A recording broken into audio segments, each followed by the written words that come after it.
அண்ணே எல்லாரும் முடிஞ்சு காலேஜ்ல ஒரு பொட்டச்சு என்ன செருப்பால் எடுத்து அசிங்கப்படுத்திட்டானே. இதை சொல்ல உனக்கு வெக்கமா இல்ல?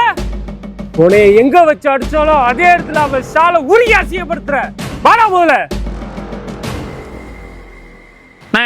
அந்த நிக்கிறா பாருங்க அவதானே. போடா என்ன பண்றான்னு பாப்போம். அன்னை காலேஜ்ல எல்லாரும் முடிக்க என்ன செருப்பாடு அசிங்கப்படுத்தின. இப்ப எங்கேயோ சாலை உருவிறேன். எங்க அடி பாப்போம்.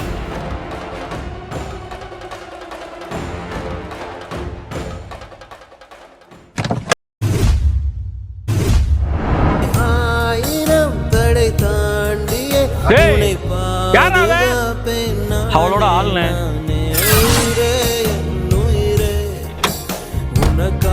போன் போட்டு வந்திருக்கீங்களாடா? இல்லண்ணே அவன் ஆள் நிக்கிற தோரணையே சரியில்லை. வா இன்னொரு நாள் பாத்துக்கிறோம். எனக்கா ஏன் இவ்வளவு பண்ற? உனக்கு ஒண்ணுன்னா என் உயிரை கொடுக்க கூட யோசிக்க மாட்டேன்.